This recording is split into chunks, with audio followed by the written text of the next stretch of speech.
अगर आप group D 2026 में अभी जो रिसेंट एग्जाम हो रहा है अगर दे रहे हैं, और जिन लोगों ने भी आज 5 अगस्त को पेपर दिया है और कल परसों या फिर आगे क्या क्वेश्चन आ सकता है, सिर्फ एनालिसिस करने से या पेपर देखने से आपका पूरे मार्क्स नहीं आ सकते। आपको एग्जाम में ये सीखना पड़ेगा कि क्वेश्चन किस तरीके से आपको एग्जाम में लगाना है।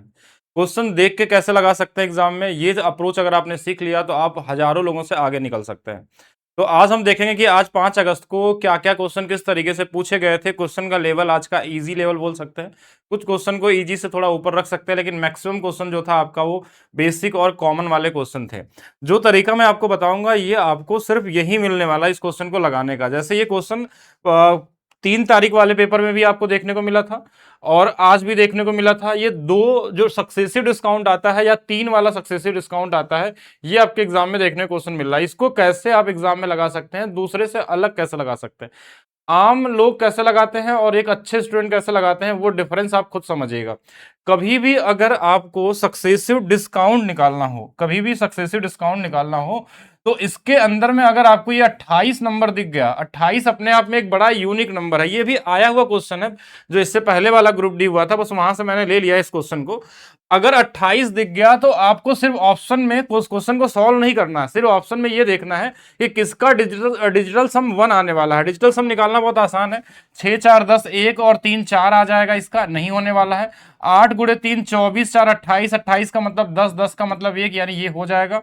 आप यहां देख लीजिएगा हमारे पास 7 3 10 1 और 9 10 1, ये 5 आएगा, इसका भी नहीं होने वाला है। 9 1 10 1 7 और 1 8, ये भी नहीं होने वाला, मतलब ऑप्शन बी आपका सही होने वाला है। अब आप बोलेंगे ये कैसे हुआ, तो इसका एक मैंने अलग से वीडियो बनाया हुआ है, अगर आप कभी देखे होंगे, एक अजूबा ट्रिक के नाम से, आज से 10 वीडियो पहले पड़ी होगी, उसको जरूर चेक करिएगा कि इसके पीछे का लॉजिक क्या है, क्यों 1 ही आता है डिजिटल सम इसके पीछे, वो आप चेक कर सकते हैं। और एक चीज और समझिएगा, सिर्फ 28 नहीं, कहीं पे भी आपको अगर नंबर मान लीजिए ऐसा मिल गया, 29 मिल गया, 27 मिल गया और इसके साथ 19 मिल गया, तो 19 भी अगर मिल गया ना तो भी डिजिटल सम वन बनाने वाला है। 10% अगर मिल गया डिस्काउंट में तो भी डिजिटल सम वन आने वाला है। आपको 37% मिल गया तो भी डिस्काउंट आपका 1 ही आने वाला है। यानी कोई भी ऐसा नंबर मिल जाए जिनको जोड़ने पे 10 आता हो, जिनको जोड़ने पे 10 आता हो, जैसे ये वाला 8 और 2 10, तो ऐसे केस में हमेशा सक्सेसिव डिस्काउंट में डिजिटल सम हमारा 1 ही आने वाला है। इनके साथ कोई भी नंबर दे दे, 3 दे दे, 4 दे दे या 5 दे दे, आपको सीधा बस ऑप्शन में जाना है, डिजिटल सम 1 ढूंढना है। ये ऑप्शन भी एग्जाम का पूछा हुआ डेट का क्वेश्चन आप चेक कर सकते हैं। जैसा ऑप्शन दिया है, जैसा क्वेश्चन दिया, सेम आपको दिया गया, और आज और इसके पहले भी एक दिन पूछा गया, और आगे भी कई बार ऐसे क्वेश्चन रिपीट होंगे अभी जो जिनका भी ग्रुप डी का एग्जाम देने वाले हैं।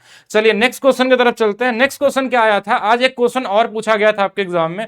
एचसीएफ निकालने के लिए डेटा अलग है, डेटा अलग इसलिए क्योंकि हम बस सेम पैटर्न पे क्वेश्चन लिया गया है। ये भी ग्रुप डी का ही पूछा हुआ क्वेश्चन है, और ऐसा क्वेश्चन ग्रुप डी जो अभी पिछला जो हुआ था आज से लगभग 6-7 महीने पहले, वहां पे भी आपको 8-10 क्वेश्चन मिल जाएंगे एलसीएम एससीएफ, इस तरीके से बड़े बड़े नंबर का एचसीएफ निकालने के लिए पूछा जाता है। अगर इसमें आप डिफरेंस मेथड या कुछ और लगाने की कोशिश करेंगे तो टाइम वेस्ट कर देंगे। एचसीएफ का मतलब क्या होता है आपके पास, कि एक ऐसा नंबर जो इन सभी में कॉमन हो और सबसे बड़ा वाला कॉमन हो, हाईएस्ट कॉमन हो। तो ऐसे केस में हमने देखा कि 0 सब में कॉमन है, 0 0 0 सब में कॉमन है, क्योंकि 0 सब में दिख गया। इसके अलावा आपको देखना है पहला सबसे बड़ा नंबर जो मिलेगा 8, क्या 8 से 22 कटता है, सम संख्या है। तो अगर ये विषम संख्या है, इसमें हमने अगर 4 घटा लिया तो ये बिल्कुल 8 से कट सकता है, लेकिन ये वाला नहीं कटेगा। अगर ये नहीं कटता मतलब एचसीएफ हो ही नहीं सकता। क्या ये 4 से कटेगा, 22 नहीं कटता, ये भी चला गया। 2 कटता है, बिल्कुल कटता है। 6 से कटेगा तो 3 से कटना चाहिए, तो देखिए 2 2 4 8 नहीं कटने वाला। मतलब इसका मतलब जो 20 इसका होगा आपका राइट आंसर होगा। ऐसा नहीं कि इसको आप डिफरेंस निकालिए फिर डिफरेंस का एचसीएफ निकालिए, टाइम वेस्ट करिए, वैसा कुछ भी नहीं करना आपको डायरेक्ट ऑप्शन के थ्रू जाना एग्जाम में, तभी आप दूसरे से अलग तरीके से कर सकते हैं सॉल्व। फिर चलते हैं नेक्स्ट क्वेश्चन कैसा पूछा गया था। आज एक क्वेश्चन ऐसा ही आया था, और ऐसा क्वेश्चन ग्रुप डी जो लास्ट वाला हुआ था आज से 6 महीने पहले, तो कम से कम 10 से ज्यादा क्वेश्चन वहां दिख जाएंगे सेम इस पैटर्न पे। 10 से ज्यादा क्वेश्चन आपको दिख जाएंगे। ये बेसिक फार्मूला पे बेस्ड क्वेश्चन होता है। वैसे आप सीधा आंसर निकाल सकते हैं, 4 5 20 चौके 80, 80 वाला आएगा। यहाँ माइनस में क्यों आएगा वो भी मैं बताता हूँ। एक फार्मूला होता है आपका a प्लस बी का होल स्क्वायर माइनस में a माइनस बी का होल स्क्वायर। इसकी वैल्यू होती है 4ab होती है, यानी a और b के साथ 4 का गुणा करते हैं। तो यहाँ भी वही सेम चीज, देखिए 4 गुणे 5 20 और 20 गुणे 4 80, ये वाला आंसर हो गया। लेकिन इसमें ये जो माइनस वाला सिंबल है ना, ये देखिए यहाँ पे दूसरे नंबर पे आता है। ये वाला अगर इधर ला देंगे और इसको इधर ला देंगे तो माइनस कॉमन लेना पड़ेगा अगर, तो इसलिए ये वाला आंसर माइनस में आने वाला है। तो ये बहुत ईजी सा है, इसमें प्लस वाला भी बनता है। देखिए अगर इनके बीच में अगर क्वेश्चन आ जाएगा, मैं क्वेश्चन भी दिखा दूंगा, पूछा गया था, तो ग्रुप डी में अगर ये आया हुआ तो इसमें जब प्लस रहता है ना तो ये 2a² और b² बनता है। ये बेसिक a + b का होल स्क्वायर का फार्मूला होता है। ऐसा क्वेश्चन आपको CGL CHSL हर जगह देखने को मिलते हैं। नेक्स्ट क्वेश्चन की बात करें, ये क्वेश्चन भी ग्रुप डी में पूछा हुआ क्वेश्चन है, जो किस डेट का आपका लगभग इसी दिसंबर 2025 का पूछा हुआ क्वेश्चन है, जो लास्ट वाला हुआ था। और ऐसा क्वेश्चन सेम आज पूछा गया था, सेम क्वेश्चन मतलब सेम डेटा भी सेम ही था लगभग। अब इस क्वेश्चन को कैसे आपको एग्जाम में लगाना, ये देखते ही आपको आंसर दिखना चाहिए। इसकी वैल्यू ही होती है सेक थीटा माइनस में tan थीटा। अगर ऊपर में माइनस है, कभी कभी ये ऊपर में प्लस भी दे देता है, अगर ऊपर में अगर 1+ साइन दे दिया और नीचे में 1- साइन दे दिया तो ये sec theta plus tan theta आता है। एक तो यही क्वेश्चन होता है, या तो ये दे दे या तो ये दे के यही पूछ ले आपसे, सीधा सीधा क्वेश्चन ही होगा। लेकिन यहां से आपको कॉस की वैल्यू दिया तो सेक की वैल्यू इसकी उल्टी हो जाएगी 13/5। बाकी आप ट्रायंगल भी बना सकते हैं कि ये वाला 5 था, ये 13 है तो ये 12 होगा, और tan की वैल्यू जो होगी ना 12/5 हो जाएगी। ये कितनी हो जाएगी 12/5, यानी आंसर कितना आ जाएगा 1/5 आपका आंसर होगा। आज वाले पेपर में हो सकता है यहाँ साइन में दिया हो, और यहां पे देखिए अगर प्लस में माइनस में देगा तो ये बीच में माइनस आएगा, ऊपर में प्लस दे देगा तो ये प्लस में आ जाएगा। कैसे आता है अगर ये जानना है तो नॉर्मल बहुत पहले से आप लोग पढ़ रहे होंगे, इसी का ऊपर नीचे गुणा कर लेते हैं। 1+ साइन का ऊपर चेंज कर देंगे, 1- साइन स्क्वायर का होल स्क्वायर हो जाएगा, नीचे में कॉस बन जाएगा। कॉस में अगर हम अलग से अगर हम भाग देते हैं 1 में तो ये सेक बनेगा, और साइन में भाग देते हैं तो tan बनता है माइनस के साथ, और प्लस रहेगा तो प्लस के साथ। तो ये इजी लेवल का क्वेश्चन है, इसको कर सकते थे इजी तरीके से। इसके अलावा आज एक क्वेश्चन और पाइप एंड सिस्टम का दिखा था, और ऐसा क्वेश्चन भी ऑलरेडी आपको CBT 1 NTPC में कई सारे पूछे जा चुके हैं, ALP में, RPF SI में, हर जगह आपको देखने को मिला था। और इसमें एक लॉजिकल क्वेश्चन होता है जो आज आपको देखने को मिला था, यानी जो सीधा आंसर आ सकता था। इसमें 3 नल की बात करता है, जैसे एक नल हमारे पास क्या होता है कि एक 2 नल जो टंकी में है वो 4 घंटे में भरने वाले हैं, एक 29 घंटे में भरने वाला है, लेकिन जो तीसरा होगा ना 29 घंटे में खाली करने वाला।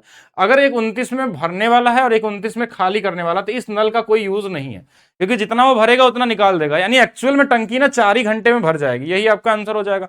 लेकिन क्वेश्चन में क्या होता है कि इसमें एक चीज और पूछता है कि 1/4 भरने में कितना समय लगेगा, तो इसका 1/4 भरना होगा तो 1/4 से गुणा कर लेंगे, यानी 1 घंटे में ही टंकी क्या हो जाएगी, भर जाएगी। इसमें ध्यान देंगे, ये बहुत कॉमन सा क्वेश्चन होता है, एग्जाम में आपको देखने को मिलेगा आगे, और ये पहले से आया हुआ तो क्वेश्चन रिपीट करेगा। जितने भी क्वेश्चन आ रहे हैं ना वो आपके NTPC वाले या ग्रुप डी वाले ही आ रहे हैं।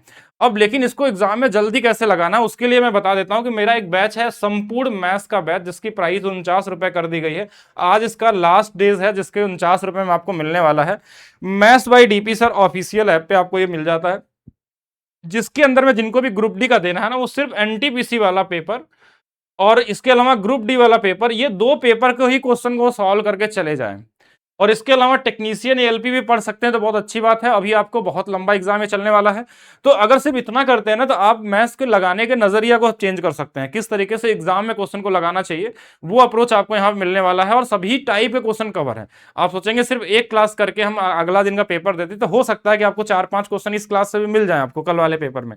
लेकिन अगर आप 100% करना चाहते हैं, जल्दी करना चाहते हैं, बिना टाइम वेस्ट किए करना चाहते हैं, तो आप डाउनलोड करिए maths by DP sir official app, जहां पे आपको मिल जाएगा संपूर्ण बैच के नाम से आपको ये बैच मिलता है, जिसके अंदर में ये रेलवे वाले सारे क्वेश्चन आपको देखने को मिल जाएंगे। इंपॉर्टेंट क्वेश्चन 100% सोल्यूशन नहीं है, सिर्फ वही इंपॉर्टेंट क्वेश्चन, हर टाइप क्वेश्चन इसमें कराए गए हैं जो जो आपके लिए इंपॉर्टेंट हो सकते हैं। फिर बात करते हैं, एक क्वेश्चन और आया था आपके एग्जाम में, कई लोगों ने इसको भेजा था कि इसको भी बता दीजिएगा। तो एक बेसिक क्वेश्चन होता है कि 2 साल का CI दिया हो, 2 साल का SI दिया हो, और आपसे रेट या प्रिंसिपल या CI 3 साल 4 साल का आगे कुछ भी पूछ सकता है। अगर रेट और प्रिंसिपल आप निकाल लेते हैं तो ऐसे केस में हमारे पास क्या होता है कि जो SI होता है ना वो हर साल बराबर होता है। अगर ये 1500 है तो पहले साल भी 750 रहा होगा, दूसरे साल भी 750 रहा होगा, और CI भी पहले साल 750 होता है, दूसरे साल भी 750 से थोड़ा ज्यादा होगा। ये ज्यादा कितना है 60 ज्यादा, तो ये 60 ज्यादा क्यों है, क्योंकि ब्याज पे ब्याज मिलता है कंपाउंड इंटरेस्ट में।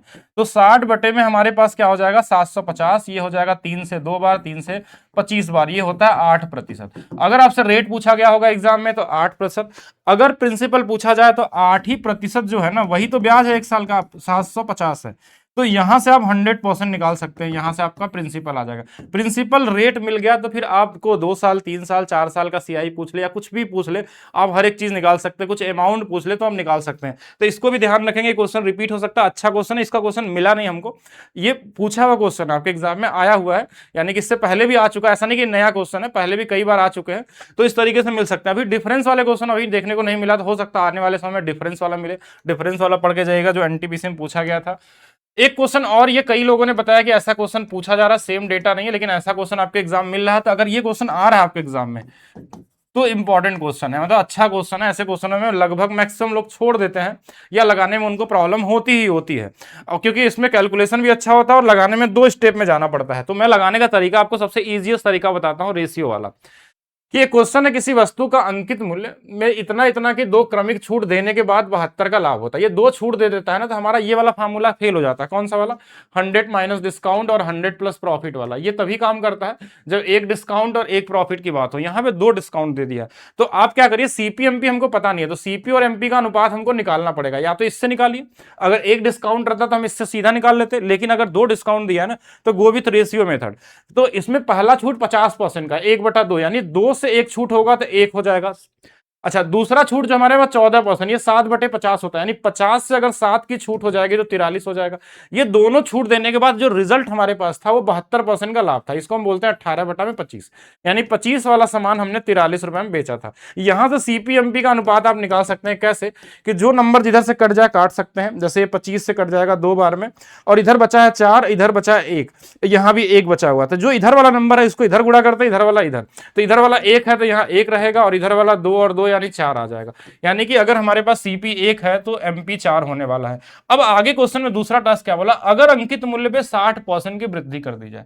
अब हमको 60% की वृद्धि करनी, यानी कि ये जो वैल्यू है ना इसको 60% और बढ़ा देना है। यानी हम बोल सकते हैं कि इसकी वैल्यू में हम 60% बढ़ा दें तो लाभ प्राप्त, समान लाभ प्राप्त करने के लिए कितने की छूट दोबारा देनी पड़ेगी। यानी देखिए लाभ हमको 72% ही चाहिए। इजी बनाने के लिए आप चाहें तो इसको 100 और 400 कर सकते हैं। अब इसको अगर हम 60% बढ़ा दें तो 6 चौके 24, 240 बढ़ा देंगे 640 हो जाएगा। अभी भी इसको बेचना है 172 में। बोलेंगे 172 क्यों बेच रहे हैं? क्योंकि हमको 72 का ही लाभ चाहिए। तो नया वाला छूट यहां से निकल जाएगा, कितने का छूट है। तो ये वाली वैल्यू हमारे पास 10 में से 2 चला गया 8, और यहाँ पे 13 में से 7 चला जाएगा 6 आ जाएगा, और यहाँ पे हमारे पास 3 आ जाएगा, 3 नहीं 4 आ जाएगा। ठीक है, तो ये वाली वैल्यू हमारे पास 4 आ गई। सही तो घटाया था हमने ना, 2 हमारे पास 8 हो जाएगा, 13 7 6 आ जाएगा, और 5 में से 1 गया 4। तो ये जो 468 है हमारे पास, इस 640 का कितना होगा बस यही निकालना है। अब इसमें आप किसी भी तरीके से कर सकते हैं, जैसे 2 से काट लीजिए 5 बार में, 2 से काट लीजिए 32 बार में, 4 से काट लीजिए 8 बार में, 4 से काट लीजिए 117 बार में, 8 से इसमें भाग लीजिए, गुणा कर लेते हैं सीधा सीधा, 585 बटे में 8 हो जाएगा, 8 सत्ते 56 हो जाएगा, 8 56 2 यानी 8 गुणे 73 लगभग 1-2 समथिंग के आसपास आ जाएगा। और ऐसा क्वेश्चन अगर आ रहा है तो ठीक ठाक क्वेश्चन है, इसको आप लोग ध्यान से समझ के जाइएगा। अगर आ रहा होगा तो पहला स्टेप में सीपीएमपी निकालना। अगर ये मान लीजिए यहाँ एक ही डिस्काउंट होता तो हम सीधा इसी से सीपीएमपी निकाल लेते, और उसके बाद हम नया डिस्काउंट दे देते हैं, नया लाभ मिल जाता है। मतलब क्वेश्चन पुराना वाला ही है, बस इसमें 2 डिस्काउंट दे दिया है।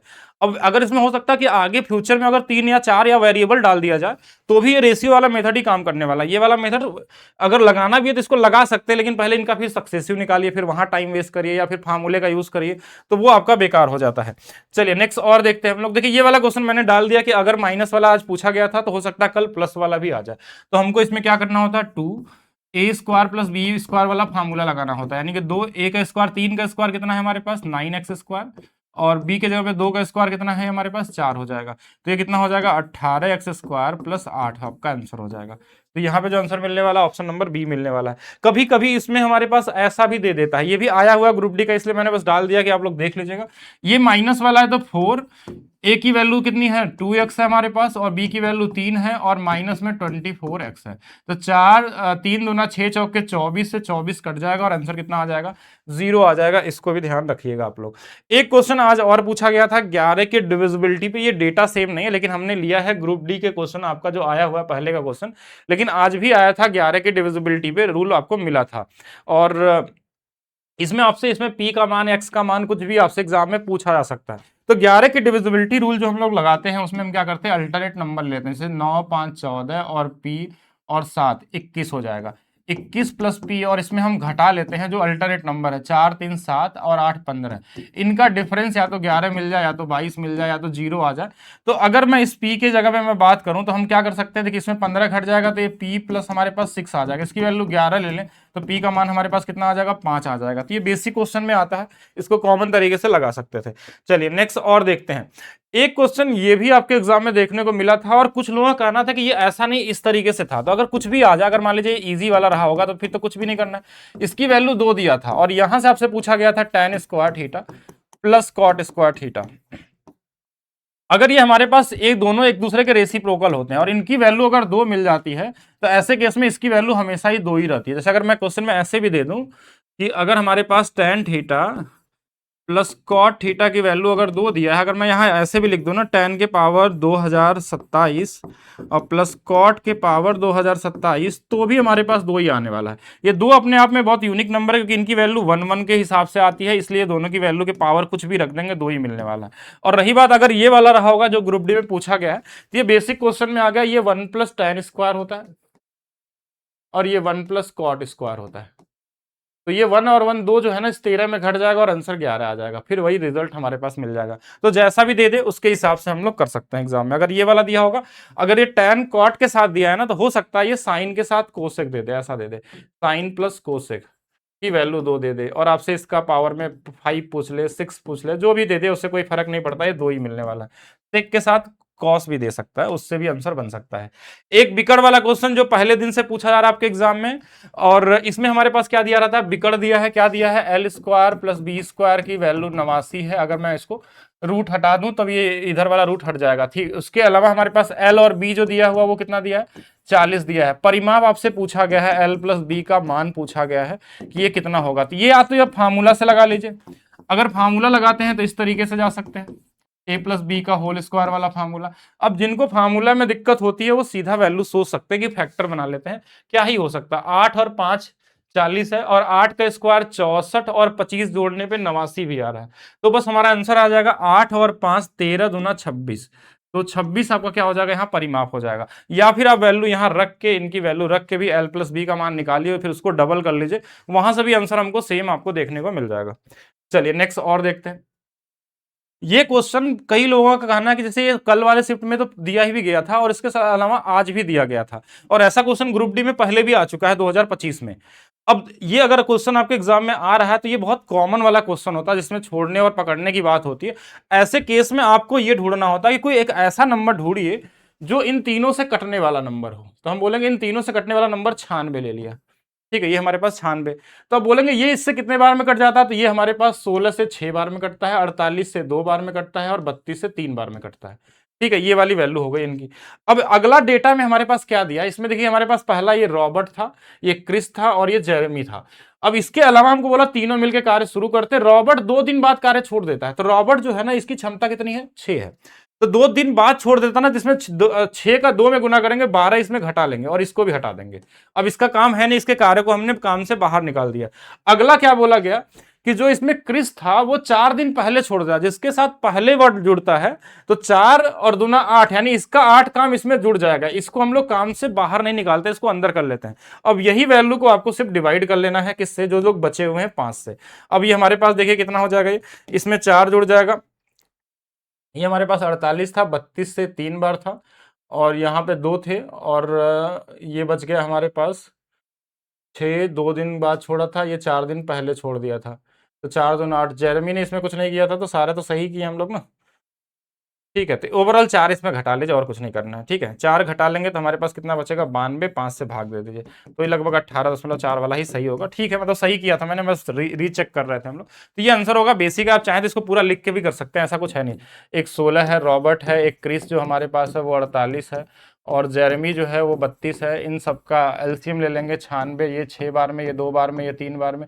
ये 2 दिन काम किया था, यानी इसका 12 काम को माइनस करना है और इसको हटा देना है। ये 4 दिन पहले छोड़ा था, यानी इसके 8 काम को जोड़ लेंगे। ये हमारे पास 92 बचा है, ये 2 ही लोग बचे हुए हैं, इससे डिवाइड कर लेंगे और ये आपका आंसर हो जाएगा। किसी भी तरीके से लगा लीजिए। तो ये बेसिक वाला क्वेश्चन में आते हैं। समलंब, एक समलंब की समानांतर भुजाओं की लंबाई हमको दी हुई है। समलंब जो हमारे पास है, इनकी समानांतर भुजाओं की लंबाई, ये ऊपर वाली मान लीजिए 10 है तो नीचे वाली कितनी होगी, 20 होगी। इनके जो असमानांतर भुजा है ना, इनकी वैल्यू 13 दिया था और इसका एरिया निकाला। इसमें जब देखिए कोई भी समलंब चतुर्भुज होता है, ट्रेपेजियम होता है, तो इसका एरिया कैसे निकलता है, हाफ इन दोनों भुजाओं का योग 30 इनटू में हाइट चाहिए होता है, और जो हाइट क्वेश्चन में दिया नहीं है, तो हाइट कैसे निकालेंगे, यहां से एक लाइन ऐसे खींचेंगे और यहां से भी एक लाइन खींचेंगे, ये 10 तो ये वाला भी 10 होगा। अब यहां पे अगर ये 10 है और ये दोनों अगर ये आइसोसेलेस है 13, तो ये वाला वैल्यू बराबर बराबर आएगा, ये दोनों कॉमन है, ये दोनों कॉमन है, तो ये बराबर। अगर ये 10 में से ये 10 आ गया यहां से यहां तक, तो ये वाला 5 और ये वाला 5, तो ये 5 है 13 है, तो हाइट कितनी आ जाएगी, 12 आ जाएगी ट्रिपलेट के थ्रू। तो यहाँ बस 12 रख लीजिए, आपका आंसर आ जाएगा। ये 15 गुणे में 12 कितना आ जाएगा, 180 आ जाएगा। ईजी है। ट्रेपेजियम में सीधा सीधा हाइट देके भी क्वेश्चन पूछा गया था इससे पहले। आज आपको दो समान असमान भुजाएं होती है इनकी वैल्यू दे दिया था, मतलब असमानांतर जो भुजाएं होती है इनकी वैल्यू के साथ भी पूछ लिया गया। तो ये इजी वाले क्वेश्चन है। इसके अलावा कोन सिलेंडर में कटिंग वाला क्वेश्चन ही पूछा गया था कि कोई एक सिलेंडर था हमारे पास, उसके अंदर से उसी बेस पे हमने एक उसमें से कोन निकाल लिया। तो अगर मैं कोन की बात करूं तो एक कॉमन सेंस बताता हूं, इसके लिए फार्मूला लगाने की जरूरत नहीं होती है। अगर कभी भी अगर आप एक सिलेंडर से कोन निकालते हैं सेम बेस का और सेम हाइट का अगर निकालते हैं, तो इसमें क्या होता है ना, एक कोण ये बनता है, एक कोण ये बनता है, एक कोण ये बनता है, तभी तो हम लोग जो एक्चुअल में जो पाई आर स्क्वायर एच हमारे पास होता है, यानी कि जो बेलन का जो हमारे पास आयतन होता है, इसमें 1/3 से भाग देने पे ही तो ये क्या बनता है, कोण बनता है। क्योंकि जब हम सेम बेस और सेम हाइट का कोण बाहर निकाल लेते हैं तो इसमें 2 कोण और बचे रहते हैं, तभी तो हमारे पास 3 हिस्सा आता है, इसका 1/3 आता है, यानी इसमें तीसरे पीछे का हम लोग देख नहीं पा रहे हैं। तो ऐसे केस में ऐसा नहीं कि इसको निकाल के घटाना है, आपको सिर्फ जो हमारे पास बेलन के बचे हुए अगर वैल्यू चाहिए, आयतन चाहिए, तो सिर्फ 2/3 पाई आर स्क्वायर एच निकाल देंगे, घटाने की जरूरत नहीं कि आप अलग। या तो आप चाहें तो इसका बड़े वाले का निकाल के इसमें छोटे वाले का घटा लीजिए। अगर ये कोण मान लीजिए छोटा होता तब तो आपको बड़े वाले का निकाल के छोटे वाले का घटाना पड़ेगा, जैसा भी दिया होगा। इसमें एग्जैक्ट डेटा नहीं पता तो कॉमन क्वेश्चन में ही था, मतलब मेंसुरेशन के जो क्वेश्चन आ रहे हैं, बेसिक फार्मूला अगर आपको पता है तो आप सारे क्वेश्चन बना लेंगे, कुछ अलग से करने की जरूरत नहीं है मेंसुरेशन में। बस बेसिक फार्मूला कोण, गोला, क्यूब, क्यूबॉइड, इनके बारे में आपको पता होना चाहिए। औसत चाल से पहले भी क्वेश्चन आ चुका था, अभी भी आ गया है। टाइम दिया था एक घंटे की जो चाल है, देखिए 1 घंटा अलग है और 1.5 घंटे को हम 1.5, या इसको आप चाहें तो 2 और 3 भी लिख सकते हैं। इसकी जो चाल थी वो 70 थी और इसकी चाल जो थी P थी, और टोटल जो रिजल्ट वाला चाल था ना वो 52 था। तो ऐसे केस में आपको कोई फार्मूला लगाने की जरूरत नहीं है, आप जीएसएम मेथड का यूज करिए। जब टाइम का अनुपात अगर आपको मिल जाए तो आप हमेशा जीएसएम लगाएं, बेसिक अप्रोच को भूल जाइए। तो इसका इसमें गुणा कर लेंगे, ये 140, ये 3P, और ये वाला हमारे पास 5 दूना 10, 5 गुणे 5 25, 26 हो गया। तो यहां से 3P की जो वैल्यू, देखिए यहां से जेएसएम भी लगाते तो भी मैं बताता हूं जेएसएम वाला तरीका भी, बाकी इसको घटा सकते हैं। यहां से 60 है और यहां से 60 है, 120 आ जाएगा, तो P की वैल्यू 40 आ जाएगी। किसी को डायरेक्ट लगाना था ना कि 2 और 3 और यहाँ 5 है, इसकी वैल्यू 70 दिया है, इसकी वैल्यू P दिया हुआ है, इसकी वैल्यू, तो ये 52 से कितना ज्यादा है, तो बोलेंगे 18 ज्यादा है। अब 18 में कितने लोग हैं, 2 लोग हैं, कितने लोगों में बांटना है, 3 लोगों में, 3 छक 18, 6 दूना 12। ये जो 12 पॉजिटिव है ना, तो इसमें 12 घटा लेते हैं, इसकी वैल्यू 40 आ जाती है। ऐसे भी लगा सकते थे। कोई चाहे तो इसमें एलिगेशन का भी यूज कर सकता है कि एक तरफ की स्पीड 70 है, एक तरफ की वैल्यू P है, दोनों को मिला के 52 है, इनका अनुपात 2 और 3 का है। इनको जब हमने घटाया तो 18 था, ये इससे 6 गुना पे है 3, तो 6 गुना पे 12 होगा, 12 52 घट जाएगा, ये 40 आ जाएगा। एलिगेशन लगा सकते हैं, गुणा कर सकते हैं, डेविएशन लगा सकते हैं, किसी भी तरीके से लगा लीजिए, कॉमन है और ये सारे औसत क्वेश्चन में एप्लीकेबल होगा। कोई भी क्वेश्चन में आप अप्लाई करके देख सकते हैं। जैसे एक और क्वेश्चन देखिएगा जो आज दिया था, एक क्वेश्चन और भी आया था एवरेज एक शिफ्ट में आपका, कि फ्रैक्शन में दे दिया था कि दूरी को आप ऐसे दे दिया था कि 1/3 वाला अगर 15 किलो की स्पीड से जा रहा है, फिर 1/2 स्पीड जो जा रहा है 20 किलोमीटर प्रति घंटा की स्पीड जा रहा है, शेष जो जा रहा है वो 15 की स्पीड जा रहा है। तो औसत चाल वही सेम ही चीज है, हर जगह आपका एक ही टास्क है, टाइम निकालना कि टाइम का अनुपात क्या दिया। जैसे बोला 48 किलोमीटर 12 की स्पीड से, 12 चौक 48, 4 घंटे का टाइम लिया होगा। 52 किलोमीटर 13 चौक के 52, 4 का टाइम लिया होगा। 15 की स्पीड से 120 चला, 8 टाइम लिया होगा। अनुपात निकाल लीजिए, 1:2 का, दोनों मिला के 4 है। इसका जो चाल था वो 12 था, इसका जो चाल था वो 13 था, और इसका जो चाल था 15 था। कैसे लगाएंगे, जीएसएम लगाइए, छोटा वाली वैल्यू को आंसर मान लीजिए। इससे कितना बड़ा है, 1 बड़ा है, 1 लोग हैं, 1 से हो गया। इससे कितना ज्यादा है, 3 लोग है, 3 दूना 6 हो गया। इस सबको 4 से भाग दे दीजिए, ये आता है हमारे पास, ये वाला हमारे पास। अच्छा, इसमें हमारे पास कितने थे, 1 लोग थे, तो 1 से गुणा किया था, ये वाला 3 था, 3 दूना 6 हो गया, ये 1.5 आ गया हमारे पास। तो 12 प्लस हमारे पास 1.5 के आसपास आ गया, तो 13.5 आ रहा, जो ऑप्शन में दिख नहीं रहा। तो सही तो कैलकुलेशन किया ना हमने। एक बार चेक कर लेते हैं। 12 गुणे 4 48 है, 13 चौके 52 है, 15 गुणे 8 है, इसकी वैल्यू 12 ठीक है, दूसरे वाले की 13 ठीक है, तीसरे वाले की 15 हमारे पास ठीक है। ठीक है, तो अगर मैं 13 के इस 12 के हिसाब से देखूं तो ये एक ज्यादा था, एक ही लोग रहेंगे। अच्छा, इसमें हमको इनको जोड़ना था, इसलिए गलत कर दिया ना, ये गुणा नहीं होता, ये जोड़ा जाता है। मतलब यहां से एक वाला और यहां से वाला 6 वाला, तो ये 7 में भाग दिया जाएगा, 7 में 4 से भाग दे देंगे। तो अब ये सही है, 13.75 हमारे पास क्या होगा, राइट आंसर होगा। आप यहाँ पे एलिगेशन नहीं लगा सकते क्योंकि 3 वाला है, तो एलिगेशन रूल काम नहीं करेगा। इनको मल्टीप्लाई करके भी लगाते तो भी आंसर आ सकता था पिछले वाले क्वेश्चन के हिसाब से।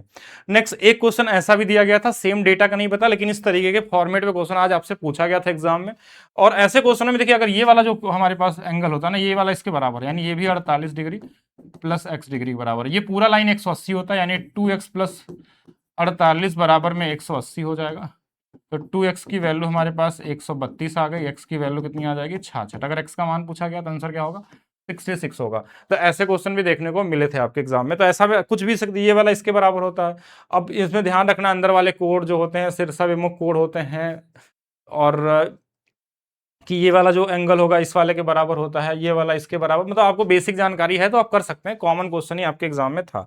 बाकी और भी क्वेश्चन हम बताते हैं। एक क्वेश्चन ऐसा था कि क्यूब की साइड आपको दिया था 2x प्लस 5, आपसे पूछा गया surface area, total surface area 6a² यानी 6 इंटू में 2x प्लस 5 का होल स्क्वायर। अब भाई अब कैसा आंसर दिया था ये मुझे नहीं पता, मतलब इस तरीके से पैटर्न पे क्वेश्चन आपके एग्जाम में देखने को मिले थे। बाकी मैं बात करूं, एक क्वेश्चन मैं लेना यहाँ भूल गया, लेकिन ऐसा क्वेश्चन भी आपके एग्जाम में आज पूछा गया था, असेंडिंग डिसेंडिंग ऑर्डर वाला, कि जैसे आप 2/5 लिख दिया हमने, 5/6 लिख दिया हमने, 3/4 लिख दिया हमने, और यहाँ पे 5/8 लिख दिया। इसमें आपसे पूछा गया था कौन बड़ा है कौन छोटा है।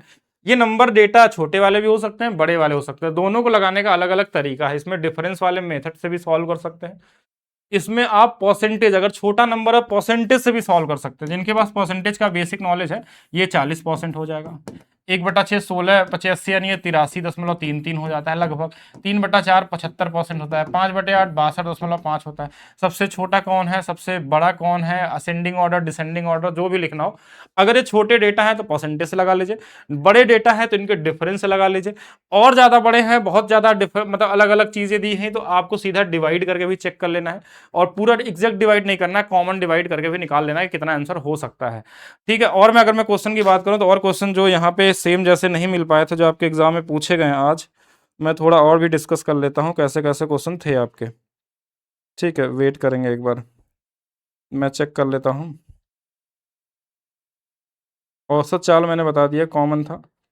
और एक क्वेश्चन आपका वो था माध्य निकालने वाला क्वेश्चन जाता है, वर्गांतर वाले, वो क्वेश्चन पूछे जा रहे हैं, मीन मोड मीडियन वाले। एक कॉमन क्वेश्चन फार्मूले पे भी आया था, मतलब इस फार्मूले पे डेली क्वेश्चन आ रहा है, इसको ध्यान रखेंगे। मतलब ये मैंने लिया नहीं क्योंकि ये कॉमन क्वेश्चन है, तो इसमें आपको ध्यान रखना, ये क्वेश्चन आपको डेली मिल रहा है। डिविजिबिलिटी रूल पे था, एक में 11 में था, एक में 8 से डिविजिबिलिटी रूल पे था, उसको ध्यान रखेंगे। तो अलग अलग क्वेश्चन में अलग अलग था हमारे पास। नल टंकी वाला मैंने बता ही दिया था, और बेलन वाला मैंने बता दिया कैसे काट के निकालने वाला है, अलजबरा का मैंने बता दिया था। इसके अलावा अगर मैं देखूं तो हमारे पास पाई चार्ट का क्वेश्चन आज भी आया था, पाई चार्ट का क्वेश्चन आज भी आया था। अच्छा, एक क्वेश्चन और था, इसको देख लेंगे। परसेंटेज में बेसिक क्वेश्चन था, उसको लिया नहीं मैंने, बेसिक बढ़ाने घटाने वाला क्वेश्चन थे। अब एक क्वेश्चन ऐसे था कि 2 साल का सीआई दिया हुआ था, 2 साल का सीआई दिया था। मैं ऐसे बना देता हूँ क्वेश्चन। रेट मान लीजिए हमने लिख दिया यहाँ पे, मैं अपने से बना रहा हूँ क्वेश्चन कि 16 से 2/3% है, और ये हो जाएगा 6 दूना 12 13, 780 सीआई दिया हुआ था, आपसे प्रिंसिपल पूछ लिया। ठीक है, ऐसा क्वेश्चन भी पूछा गया था। तो ऐसे केस में अगर आपको डायरेक्ट निकालना है क्वेश्चन को, कि रेट दिया हो, टाइम दिया हो, सीआई 2 साल का दिया हो, आपको पीछे जाना प्रिंसिपल की तरफ, तो आप देखिए कितना होता है, 1/6 होता है। सीआई जो 2 साल का होता है ना, बस नीचे वाले का 2 गुना कर लीजिए 12, और इसमें 1 जोड़ लीजिए, ऊपर वाला 13, और प्रिंसिपल जो होता है ना, इस नीचे वाले का स्क्वायर होता है, 6 का स्क्वायर 36। 13 की वैल्यू दिया है 780, 13 छंग 78, 60 गुना पे, इसमें भी 60 से गुणा कर लीजिए, 2160 आपका क्या हो जाएगा आंसर। एक क्वेश्चन ये आया था, डेटा बस मैंने अलग कर दिया यहाँ पे। ठीक है, और क्वेश्चन मैं बता देता हूँ, और क्या क्वेश्चन था आपका। टिग्नोमेट्री मैंने बता दिया था कैसा पूछा गया था। एससीएफ वाला मैंने बता दिया है। पार्टनरशिप में बहुत इजी सा क्वेश्चन था, प्रॉफिट लॉस में इजी था। एससीएफ में बड़ा डेटा वाला हमारे पास था। टाइम एंड वर्क में भी एक क्वेश्चन इजी वाला पूछ लिया था, इसको नहीं लिया गया यहाँ पे, और सभी शिफ्ट में देखने को मिला था। टाइम एंड वर्क में जैसे मान लीजिए कि 20 आदमी किसी काम को 15 दिनों में करते हैं, तो 10 आदमी उसी काम को कितने दिनों में करेंगे। इस तरीके का बेसिक क्वेश्चन था, तो इसको आप कर लेंगे आसानी से। ठीक है, ये इजी वाला ही था हमारे पास। और मैं देख लेता हूँ क्या था। बेलन वाला मैंने बता ही दिया आपको, अलजबरा मैंने बता दिया आपको, और बढ़ने घटने वाला भी मैंने बता दिया था। इस और ये था लगभग तो 25 क्वेश्चन के आसपास, यानी टाइप आपने लगभग देख ही लिया। इसमें ऐसे ही क्वेश्चन थे, यानी कि ओवरऑल इजी था। अगर आपको सही अप्रोच पता है क्वेश्चन को लगाने का, तो आप क्वेश्चन को इजी तरीके से लगा सकते हैं। उन 25 में एक दो क्वेश्चन कैलकुलेटिव हो सकते हैं, लेकिन उनके लिए जो लोग कॉमन तरीके से पढ़ें, अगर आप एक बेहतर तरीके से पढ़ें तो आप आसानी से सारे क्वेश्चन बना सकते हैं। और जिनको भी अपने मैथ्स की स्पीड को कई गुना तेज करना है, और ग्रुप डी में या फिर आगे कोई भी एग्जाम में अगर आपको कवर करना है, तो अभी ये मिनिमम प्राइस में आपको मिल रहा है, इसमें बिल्कुल जा सकते हैं maths by DP sir official app में। यहाँ पे बेसिक जो पढ़ने वाले हैं, फाउंडेशन पढ़ने वाले, उनके लिए बैच नहीं, उनके लिए आपको अलग से बैच मिल जाएगा एप्लीकेशन पे, जो बेसिक जहाँ पे पढ़ाया जाता है, मतलब कैसे आपको थ्योरी आपको करना है। यहाँ सिर्फ क्वेश्चन के लगाने के तरीकों को बताया जाता है, किस तरीके से आपको एग्जाम में लगाना है। ठीक है, जितने भी यहाँ पे दिए गए हैं उनके सभी बेस्ड क्वेश्चन आपको देखने को मिलेंगे, और सबसे अच्छे अच्छे क्वेश्चन मिलेंगे। मैंने इसमें एलसीएम को बहुत बेहतर बेहतर क्वेश्चन कराए, जो अभी इस बार तो पूछे ही नहीं गए, एनटीपीसी में आए थे। कभी भी आ सकते हैं, रिपीट हो सकते हैं, तो बिल्कुल उसको देखिएगा। बाकी वीडियो को लाइक करिए, शेयर करिए, कमेंट करिए। मिलते हैं बाकी नेक्स्ट क्लास में।